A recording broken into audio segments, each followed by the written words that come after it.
The Dragon Prince timeline. A notable empty spot on our list is a complete absence of discussion of Netflix's The Dragon Prince. Well, today, that changes. There's a lot of lore to cover in this video, so we're going to mostly be focusing on the world, and less on the personal struggles of the characters. And of course, spoilers ahead. We will be covering the first 3 seasons of the show, the graphic novel, and the 2 novelizations of the first 2 seasons. With that out of the way, I'm Adrian, and this is the timeline of The Dragon Prince. First though, a little housekeeping. There will be a lot of dates and years to cover in this video, and to keep things clear, we're going to use the birth of the dragon Ozymandias, or Zim for short, as a reference point. This gives us before Zim, BZ, and after Zim, AZ, as a calendar. Anyway, with that out of the way, let's dive in. We start at the beginning. All the way at the beginning when the elves first settled the lands of Xadia. This happened in 5000 BZ, and at this point in time, the elves were not yet allied with the dragons. Humans existed, but given that they weren't tied to the 6 primal sources of magic, life was harsh for them. These 6 sources are sun, moon, stars, sky, earth, and ocean. While the elves do have access to magic, at this time it was sparing and the arts were crude. The true rulers of the world were the dragons. We have to jump forward to about 2000 BZ to the founding of the human city of Valerian, near the mountains that would later become the border between Xadia and the human kingdoms. Conditions for the inhabitants were brutal, the weather was frequently harsh, and famines were common. The early life of the city was a story of struggle and suffering, until the unicorns came. Their selfless nature led them to pity the humans, and went to the elves believing that just because the humans were born without magic, they shouldn't be condemned to suffer because of it. The elves warned them against this, believing the opposite, that if humans were meant to have magic, they would. The unicorns helped the humans anyway by giving them the first primal stones, powerful artifacts that would allow even non-magical beings to wield magic. They also taught them how to draw runes and speak ancient Draconic in order to cast spells. This would mark the start of the rise of Valerian, and following this, humans began building great civilizations, and rather than merely surviving, they started thriving. For centuries, the world continued to live in harmony with the elves, and the dragons still ruled over them all.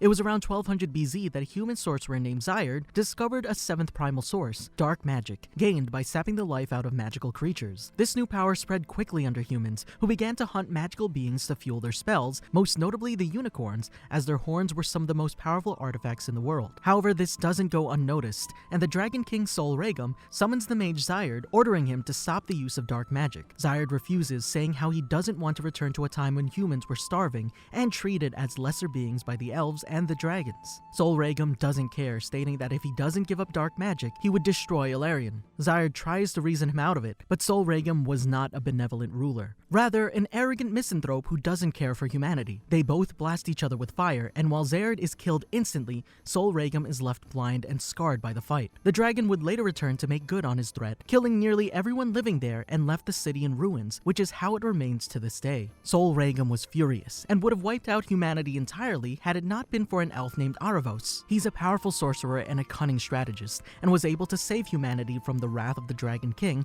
just long enough for his successor to take over. Not much is known about the exact reason why he stepped down, but one suspects that his hatred and bitterness for humanity couldn't keep him going forever. Since then, Sol Regum has been doing his part to guard the border and stopping any humans who use dark magic. His successor around 1000 BZ was Luna Tenebris, who had a much kinder outlook on humanity, and didn't follow Sol Regum's steps to wipe them all out. Instead, she let herself be convinced by the daughter of an elven leader to split the elves and the humans, banishing the humans from the eastern half of the continent that would later become Xadia, and confining them to the western half. The border would be a river of lava created by the dragons, running through the mountain range down the middle of the continent, and she decreed that it would fall to her and her successors to guard the border so that no humans would enter Xadia again. One of the key places to moon magic, known as the Moonhenge, would end up falling on the western side of the continent, and the druids who used it would rather see it destroyed than fall into the hands of humans, and so destroyed it. Of course, with the destruction of what would have made a good capital city in Ilarion, and no one to lead,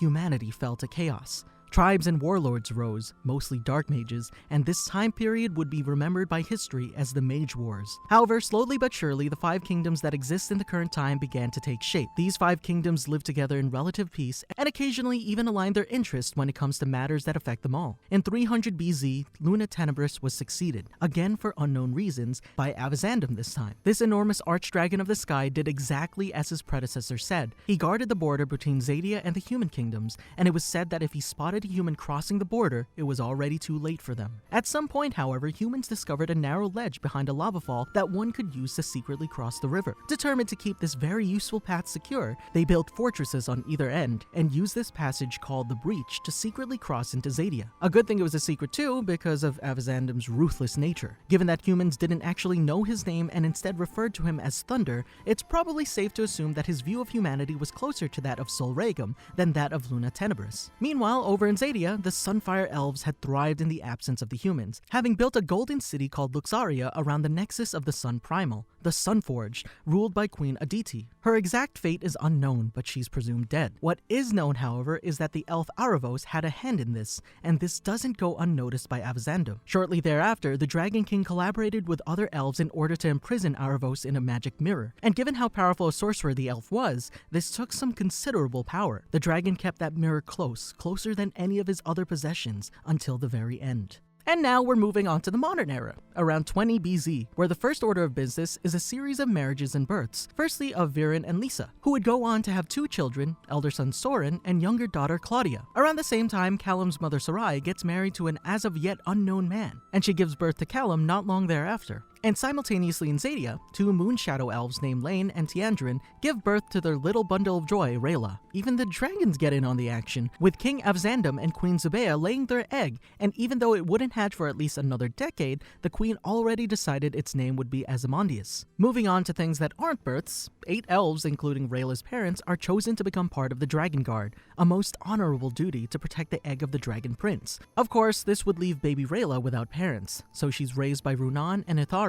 respectively an assassin and a craftsman. Rayla immediately begins her own training as an assassin under Runan's tutelage. Back in Katalis, Soren falls ill, and when his father uses dark magic to save his life, this scares his wife, who returns to her family. Around the same time, Callum's biological father dies of unknown causes, and Sarai remarries to then still Prince Harrow. Not long after, in 10 BZ, Sarai gives birth to another boy, Ezrin, and shortly thereafter, Harrow's father passes away, leaving him to be crowned king of Katalis. One of Harrow's first tests as king comes when the queens of the neighboring kingdom of Durin come to him for help. Durin is suffering a famine, and with winter fast approaching, they're afraid their people will starve. Viren, friend and advisor to Harrow, tells him about a magma titan, magical creatures whose hearts can be used to warm all the kingdoms, as their hearts stay warm long after they're slain. In spite of Sarai's protests, Harrow agrees to Viren's plan, and an expedition is mounted to find and slay one of the magma titans just across the border in Zadia. They succeed, but before they can make it back to safety, Avazandum catches up with them, and the queens of Durin and Queen Sarai are killed in the process. Swearing revenge, King Harrow spends 9 years preparing an expedition,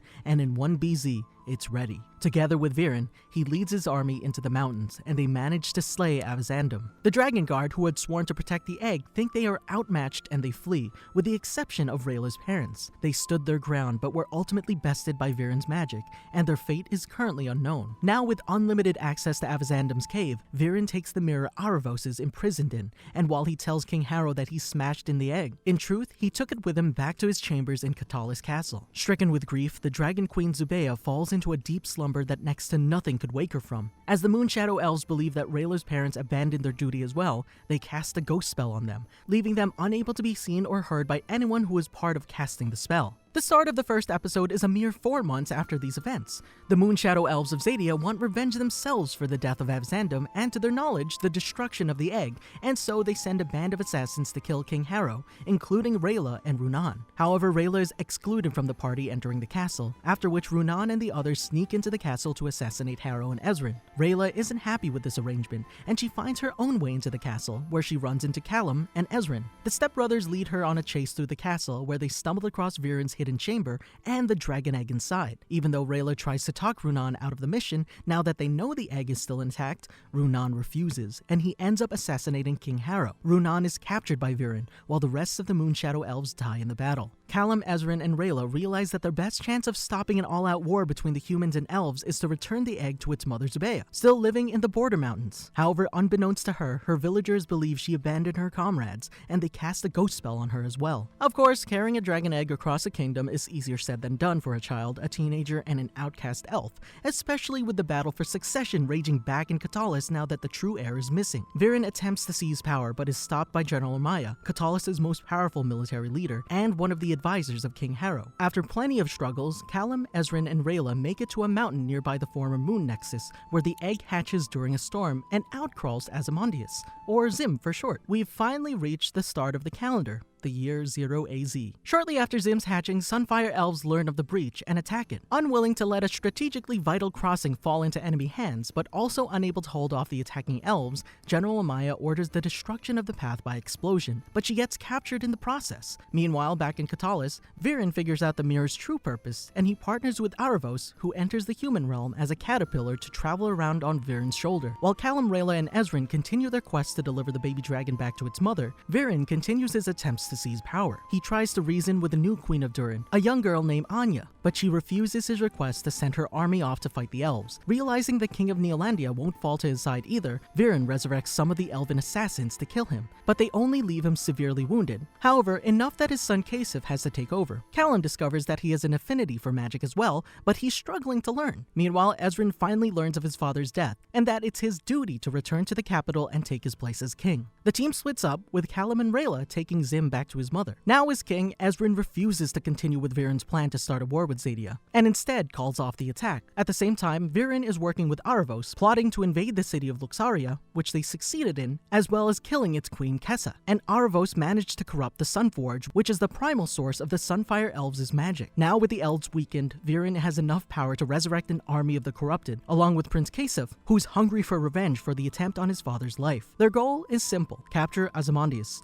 and turn him into the new source for dark magic. The Sunfire Elves free General Amaya, as they have a common enemy. Meanwhile, in the Kingdom of Durin, Queen Anya learns of Viren's treachery and rallies her own army to fight him. Rayla and Callum are nearing the Stormspire where Zim's mother resides, but the three armies are closing in fast. As Viren's forces clash with those of the Sunfire Elves, things are looking bleak for the elves until Ezrin arrives with a fire dragon they rescued earlier. This gives them just enough time for Durin's forces to arrive and join the battle, fighting on the side of the elves. Viren manages to make his way into the top of Stormspire, however, but before he can absorb Zim's energy, gets pushed off the cliff by Rayla and falls to his death. Luckily, she's saved by Callum, who learned a spell to transform his arms into wings, and he catches her before she hits the ground as well. Everyone reunites in front of the Dragon Queen, woken up from her slumber by Zim, who expresses her delight at seeing humans and elves working together, and her gratitude at the safe return of her child. A few days later, Viren wakes up, severely bruised, having been revived by his daughter Claudia, though at what expense is unknown.